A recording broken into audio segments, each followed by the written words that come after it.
নমস্কার, আমি লিপিকা। আমার ছোট্ট ইউটিউব চ্যানেলে তোমাদের সবাইকে স্বাগত।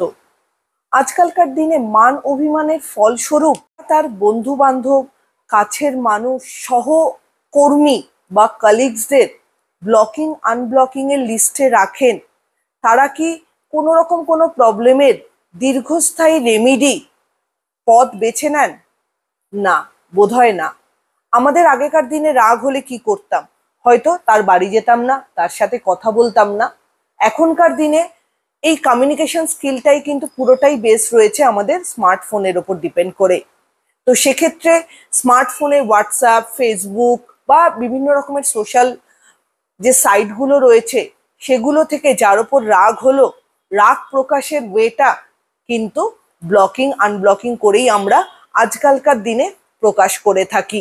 এই ব্লকিং আনব্লকিং খেলাটা কিন্তু ভীষণভাবে স্বল্পস্থায়ী আর not a proper place to outburst your emotion. এটা আপনার কি প্ল্যাটফর্ম মনে হয় হোয়াটসঅ্যাপে ব্লক করে দেওয়া, ফেসবুকে ব্লক করে দেওয়া, যে আপনার তার উপর রাগ হয়েছে, যে ইমোশনটা আপনার ভেতরে হয়েছে নেগেটিভ তার সম্পর্কে, তাকে ব্লক করে দিলে সেটার আউটবার্স্টটা তাকে বোঝানো গেল? এটা কি আপনি মনে করেন? আমাকে কমেন্ট করে কিন্তু জানাবেন।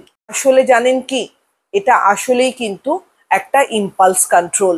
যে আমার আপনার উপর রাগ হলো, রাগ হতেই পারে, রাগ একটা নর্মাল নেগেটিভ ইমোশনের মধ্যে পড়ে। তো রাগ হলে আপনি কথা নাই বলতে পারেন। আপনি কি করেন? আপনি তাকে কল লিস্ট, হোয়াটসঅ্যাপ সমস্ত জায়গা থেকে তাকে ব্লক আনব্লক এই খেলাটাতে মত্ত হন।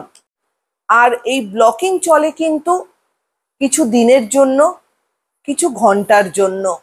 এটার কোনো দীর্ঘমেয়াদী কিন্তু এটা চলে না। আর এটাকে সাইকোলজির ভাষায় বলতে গেলে এটাকে পুওর ইম্পালস কন্ট্রোল বলতে পারেন। বা পুওর ইম্পালসিভ কন্ট্রোলটাকে কেন বলছি? এটাকে বলা হচ্ছে এই কারণে, আপনার যে ইমিডিয়েট রাগটা হয়েছে কারোর প্রতি, কোনো বন্ধু বান্ধব, আত্মীয় স্বজন বা কোনো কলিগের প্রতি, তার ইমিডিয়েট গ্র্যাটিফিকেশন বা ইমিডিয়েট স্যাটিসফ্যাকশন অনুসারে আপনি কিন্তু তাকে ব্লক করছেন। তার মানে তখন কি হচ্ছে?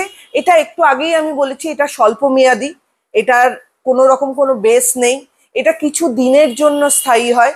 তো সেক্ষেত্রে আপনার যে ব্লকিংটা সেটা কিন্তু আপনার ইমিডিয়েট ইমোশনাল গ্র্যাটিফিকেশনের একটা রূপ মাত্র। যে মুহূর্তে আপনার ইচ্ছে করছে তাকে আপনি জীবন থেকে সরিয়ে দেবেন, তো সেই মুহূর্তে আপনার মনে হচ্ছে যে ব্লকিংটা করলে পর বা ব্লক করে দিলে পর তাকে হয়তো আপনি আপনার লাইফ থেকে সরিয়ে দিতে পারলেন। তো এটা একটা immediate gratification of your negative emotion towards that person. তো সেক্ষেত্রে তার প্রতি একটা ইমিডিয়েট ইমোশন গ্র্যাটিফিকেশনের জন্য তাকে আপনি কিন্তু ব্লক করছেন।